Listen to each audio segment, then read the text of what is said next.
إن الحمد لله نحمده ونستعينه ونستغفره ونعوذ بالله من شرور أنفسنا ومن سيئات أعمالنا من يهده الله فلا مضل له ومن يضلله فلا هادي له أشهد أن لا إله إلا الله وحده لا شريك له وأشهد أن سيدنا محمدا عبده ورسوله لا نبي رسول بعده اللهم صل وسلم على سيدنا محمد وعلى آله وصحبه ومن نصره إلى يوم الدين أما بعد.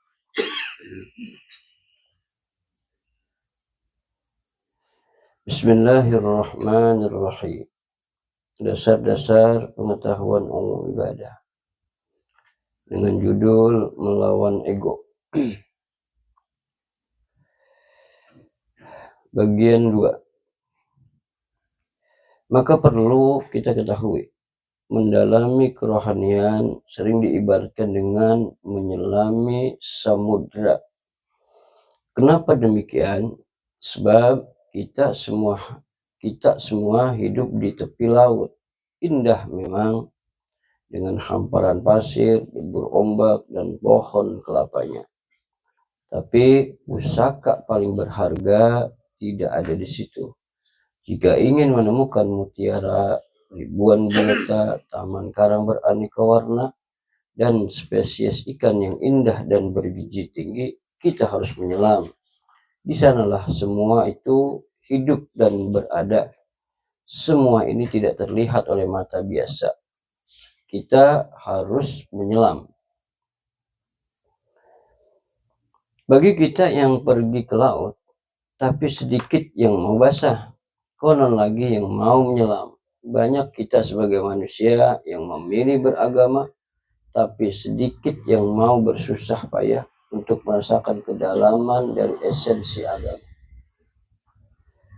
Untuk menyelam ke dasar laut tentu tidak mudah, perlu mujahadah. Jika di pinggir pantai kita bisa ngomong seenaknya, kalau menyelam sudah beda.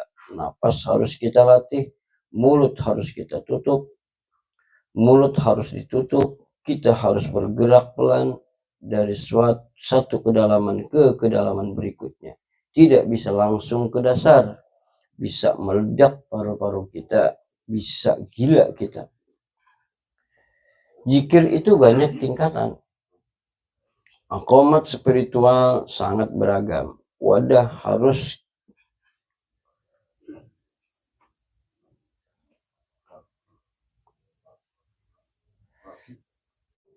banyak tingkatan. Maqamat spiritual sangat beragam. Wadah harus kuat jika ingin menyelami individu kita ke dimensi yang lebih dalam. Banyak pantangan selama proses perjalanan kita. Seseorang harus hati-hati dalam menyelami dunia rohani yang terlihat mata ini. Bahayanya ada. Demikian juga dengan keindahan yang akan kita jumpai. Banyak sekali. Perjalanan ke dasar samudra yang gelap pasti membutuhkan cahaya. Kita tidak bisa mandiri menuju ke sana. Bisa tersesat di kedalaman yang gelap dan maha luas. Perlu mentor yang sudah sering bolak-balik ke sana.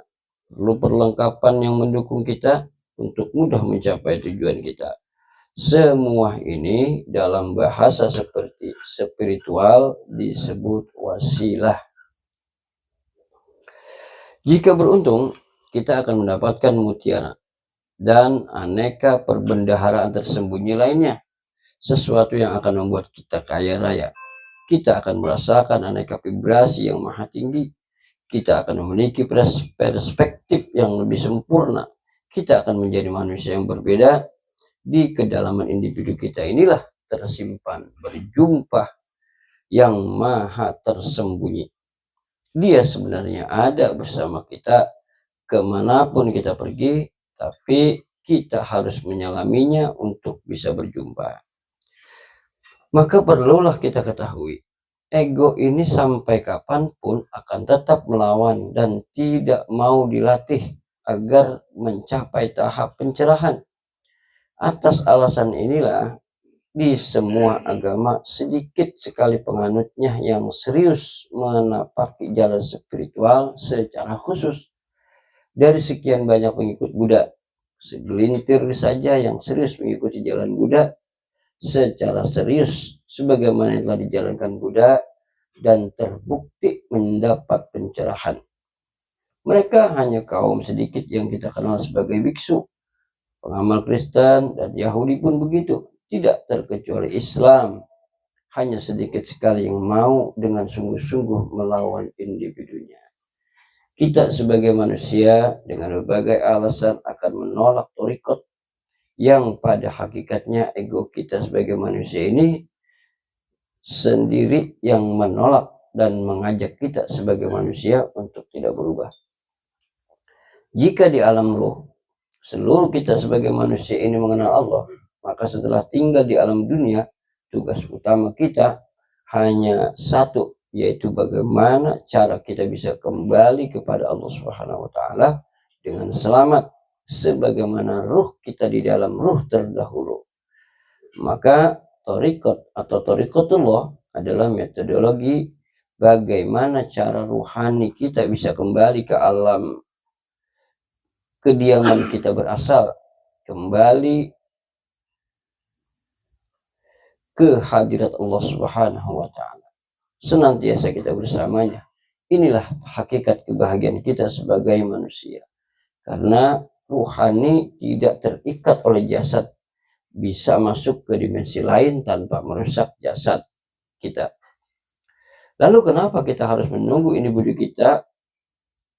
Lalu kenapa kita harus menunggu individu baru kita kembali ke sana? Ruhani ini harus kita latih bisa bolak-balik ke sana sehingga ketika era hidup telah selesai tinggal berangkat dengan damai dan selamat tanpa kembali lagi ke jasad. Kita kembali kepadanya sejak hidup berulang kali dengan panggilannya yang lembut. Masuk kita ke dalam golongan hambanya. Badan kita hidup sebagaimana kita sebagai manusia yang pada umumnya, sementara rohani kita senantiasa bersamanya. Kita kembali kepadanya dalam pelaksanaan sholat atau mi'raj, zikir, puasa, dan ibadah lainnya. Maka gerak kita dihitung sebagai ibadah ketika kita sudah mencapai kepada kesadaran sebagai hamba, di mana gerak kita sudah di bawah gerak ilahi. Inilah hakikat hamba. Saat inilah tidur pun kita dihitung ibadah. Jika tidur saja dihitung ibadah, tentu minum kopi juga dihitung ibadah. Para ikhwan yang dirahmati Allah, yang saya hormati. Maka perlu kita ketahui, ternyata benar adanya logika dari bersaksi ini harus melihat suatu kejadian atau melihat sendiri, yaitu bahwa individu kita ini ada sifat-sifat yang kurang elok atau tercela atau bujuroha. Maka kita akan menyaksikan ketujuh warna cahaya yang keluar dari individu kita. Baru kemudian kita akan dapat menyaksikan yang datang kepada individu kita, sifat-sifat yang elok atau yang baik atau takwaha, yaitu ketujuh cahaya. Jika kita kaitkan dengan syahadat, jika belum bertemu, maka syahadat kita, sedangkan objek hati individu kita sebagai manusia yang senantiasa disinari cahayanya, yang bisa merasakan kehadirannya, maka setiap kita melaksanakan sholat, kita dapat menyaksikan wajahnya. Cahaya di cahaya, yaitu cahaya yang sangat terang benderang dalam setiap gerak, dalam sadar maupun tidak sadar, dalam terjaga maupun tertidur. Allah kemudian melimpahkan rasa cinta ke objek hati individu kita sebagai hambanya yang telah bersungguh-sungguh melawan individunya dan memenangkan perintah Allah. Ketika cinta Allah hadir di objek hati individu kita sebagai manusia, maka laksanakan surga abadi hadir di objek hati individu kita sepanjang era. Cinta ini pula yang membuat Nabi sangat bersabar menghadapi hinaan dan cacian kaumnya, semangat melewati era-era sulit ketika awal berdakwah. Cinta ini pula membuat kita seorang hamba dengan penuh gairah melewati malam-malam panjang dengan ibadah. Cinta kepada Allah yang terlimpah ke dalam objek hati individu kita, kemudian mengalir tanpa putus kepada orang-orang sekitar kita, dan orang pun merasakan kebahagiaan hanya dengan melihat wajahnya. Maka Rasulullah SAW menggambarkan orang-orang ini sebagai sebaik-baik manusia. Di dalam historis Al-Kharaiti, dalam Masawi Al-Akhlaq, Rasulullah SAW bersabda, sesungguhnya sebaik-baik hamba di kalangan umat ini adalah yang apabila mereka dilihat maka Allah Subhanahu wa taala diingat. Dalam hadis lain disebut, mereka apabila namanya disebut maka Allah itu disebut bersamanya, dan sebaliknya begitu luar biasa manusia yang sudah lebur di dalam cinta Allah, sehingga antara yang mencintai dengan yang dicintai tidak lagi berjarak. Inilah sebab nama dan wajah telah bisa mewakili yang dicintainya, yang cintainya. Di dalam kitab Lubabul Hadis, atas alasan ini pula Nabi bersabda, barang siapa memuliakan orang alim, maka ia memuliakan aku. Barang siapa memuliakan aku, maka ia memuliakan Allah. Dan barang siapa memuliakan Allah, maka tempat kembalinya adalah surga. Untuk bisa mencapai makam cinta ini, tidak dengan serta-merta, tidak akan mungkin kita bisa mencintai Allah hanya bermodal dengan syariat saja. Bahkan kita tidak akan bisa mencintai dengan benar dan sepenuh objek hati individu kita. Rasulullah SAW hanya bermodal dengan membaca historis. Saya ulang, bahkan kita tidak akan bisa mencintai dengan benar dan sepenuh objek hati individu kita. Rasulullah SAW hanya bermodal dengan membaca historis dan membaca hadis-hadis.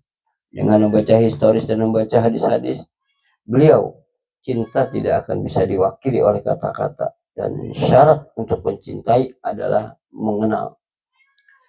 Untuk kita mencintai Rasul, maka ruhani kita harus bertemu dengan Rasul, mendapat kontak dan senantiasa berjumpa, barulah tumbuh rasa cinta yang sejati.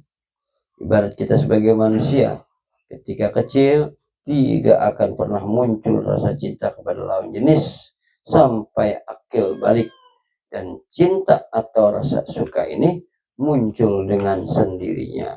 Begitulah permisalan cinta kita kepada Allah akan hadir dan muncul setelah kita benar-benar mengenalnya. Kemudian dia titipkan rasa cinta ini di dalam objek hati individu kita, sehingga kita menjadi mabuk cinta. Mabuk cinta ini yang membuat Rasulullah SAW di suatu malam tidak lagi mengenal Aisyah, sang istri, walaupun diperkenalkan berulang kali. Kondisi ini yang dialami para sufi dan kemudian ditulis dalam kitab-kitab kerohanian klasik. Membaca kitab tidak akan membawa kita kepada kondisi cinta, hanya lewat bimbingan itu bisa tercapai.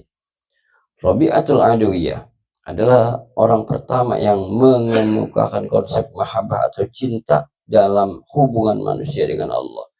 Cinta adalah kondisi di atas pengharapan terhadap surga dan kondisi ketakutan terhadap neraka.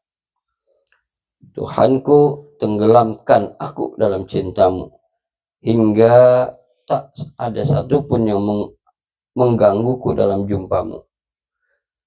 Tuhanku, bintang gemintang berkelip-kelip, manusia terlena dalam buai tidur lelap, pintu-pintu istana pun telah rapat. Tuhanku, demikian malam pun berlalu, dan inilah siang datang menjelang. Aku menjadi resah gelisah. Apakah persembahan malamku engkau terima hingga aku berhak merebut bahagia, ataukah kau tolak hingga aku dihimpit duka? Demi kemahakuasaanmu lah demi kemahakuasaanmu, inilah yang akan